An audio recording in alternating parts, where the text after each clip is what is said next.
So here we are halfway through January, and I wonder how your New Year's resolution are going. Perhaps you decided you were going to transform your body this year by visits to the gym. I wonder how that's going. It's a strange thing, really, that in this season of Epiphany, we come to a story of transformation.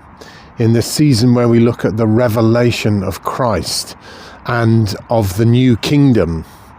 We come to this story from John's Gospel of the wedding feast at Cana. And at this feast, Jesus transforms the water into wine.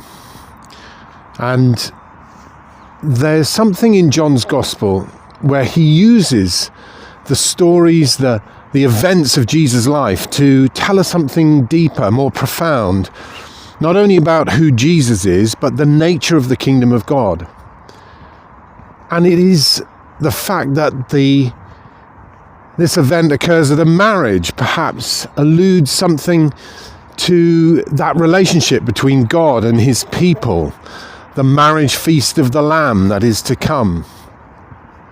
But also the nature of the kingdom of God as transformational.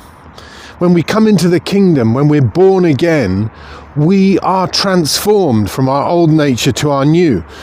And of course, there's a part of that which is instantaneous, but part of it is lifelong as well. And this event, this transforming of water into wine, is only done by God's grace and power. It's a miracle. It is not a natural process. And so too, that transformation of our lives cannot be done by self-will and human effort alone. It has to be done by God's grace and power. And God's grace and power is released in our lives by faith. And in this story, we see a hint of Mary's faith, where she comes to him at this wedding feast where the wine has run out and says to Jesus, they've run out of wine. Now, what did she expect him to do about that? Certainly not pop down to Thresher and buy some more. She obviously expected him to do something above and beyond, something miraculous. And that faith and expectation is there implicit in her command, her exhortation to the servants. So she knows that the grace and power of God comes not just as faith is held in our hearts, but as it's expressed in active obedience. So she says to the servants, do whatever he tells you. Well, what a motive to live by. What a kind of motto for our lives. Do everything that Jesus tells you to do. So the servants do that. They fill the jars with water. They take it, some of it, to the steward of the feast, who tastes it and is amazed. He says, this is the best wine we've had all day. And there's something there about the new kingdom, the new covenant is better than the old.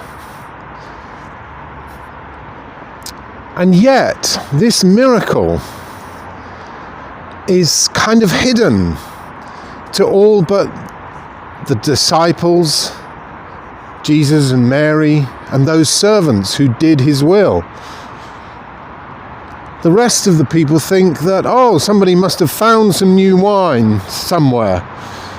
They've come across a great store of it.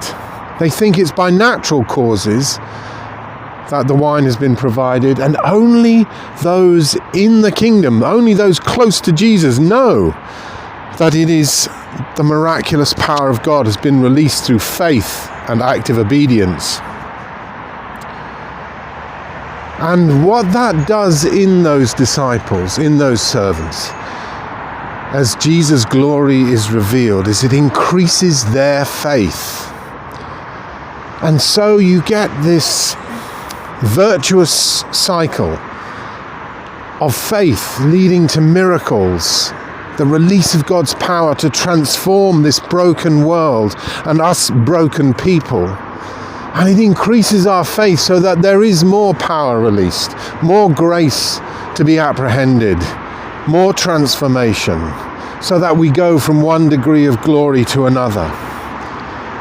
John finishes this little story in his gospel by saying, this, the first of the miracles that Jesus performed, having come to Galilee.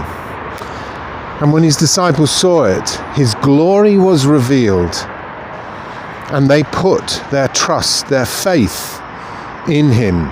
Brothers and sisters, as we journey towards the glory, it's for God's glory that we journey. Let's put our faith and trust in Jesus to the extent that we live lives of active obedience, doing whatever he tells us to do, so that he transforms us and through us transforms the world to his glory. Amen.